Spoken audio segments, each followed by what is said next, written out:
नमस्कार. श्री स्वामी समर्थ सर्वांना. गुढीपाडवा 2026 मध्ये 19 मार्च रोजी साजरा केला जाणार आहे.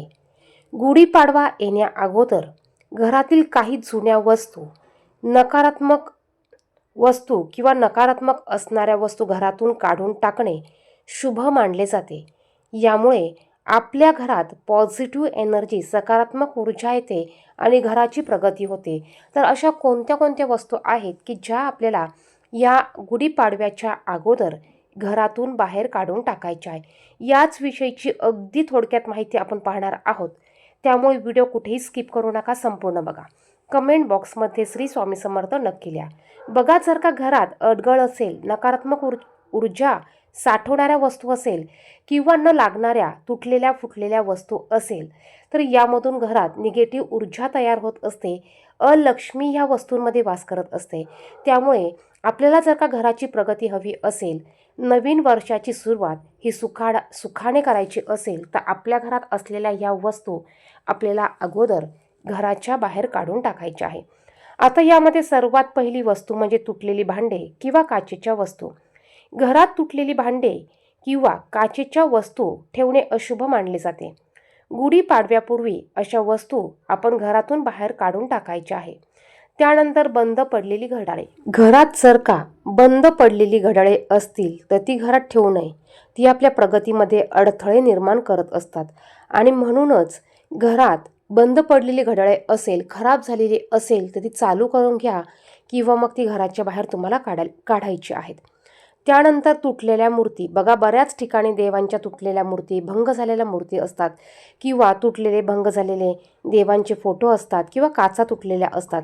तर अशी फोटो कित्येक दिवस, अशा मूर्त्या कित्येक दिवस आपण घरात तशाच ठेवत असतो.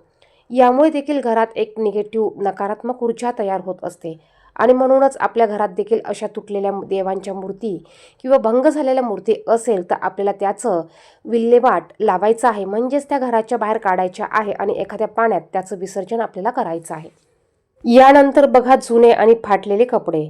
जर का आपल्या घरात जुने कपडे असतील आणि ते फाटलेले असतील तर असे कपडे देखील आपल्या घरात साठवून ठेवू नये.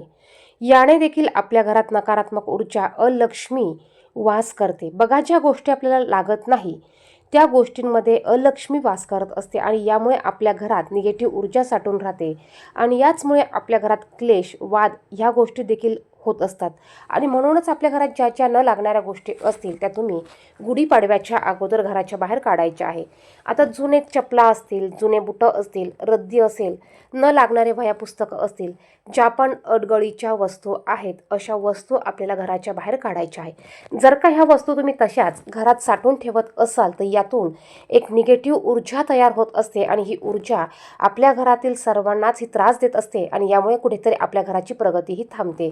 जर का तुमच्या घरात अशा काही वस्तू असतील, अडगळीचं सामान असेल, तर ते तुम्हाला आत्ताच घराच्या बाहेर काढायचं आहे. ज्यावेळेस तुम्ही ह्या वस्तू घराच्या बाहेर काढताल त्यावेळेस तुमच्या घराची भरभरून प्रगती होईल. मुलांची, पतीची, घरात जेवढ्या व्यक्ती असतील तेवढ्यांची भरभरून प्रगती होईल.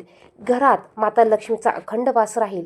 ज्या घरात स्वच्छता असते, अडगळ नसते, नकारात्मक ऊर्जा नसते, त्या घरात भरभरून माता लक्ष्मी वास करत असते आणि भरभरून माता लक्ष्मीचा कृपा, आशीर्वाद त्या घरात असतो आणि म्हणूनच आपण ह्या काही वस्तू आहेत, या वस्तू पहिल्यांदा घराच्या बाहेर काढून टाकायच्या आहेत. याचप्रमाणे जर का तुम्ही तुमच्या देवघरात लावणारा एखादा दिवा असेल, गळत असेल, तुटलेला असेल, वाकडा झालेला असेल, देवांच्या खाली अंथरण्याचे देवाचे आसन असतील, अशा बऱ्याच गोष्टी आपल्या घरात असतात. तुटलेल्या जपमाळ असतील, न लागणाऱ्या देवांच्या छोट्या मूर्त्या किंवा डबल मूर्त्या असतील, जे तुम्ही बाजूला काढून ठेवलेल्या आहेत परंतु विसर्जन केलेलं नाही, अशा सर्व गोष्टी आपल्याला घराच्या बाहेर अगोदर काढून टाकायच्या आहेत. धन्यवाद.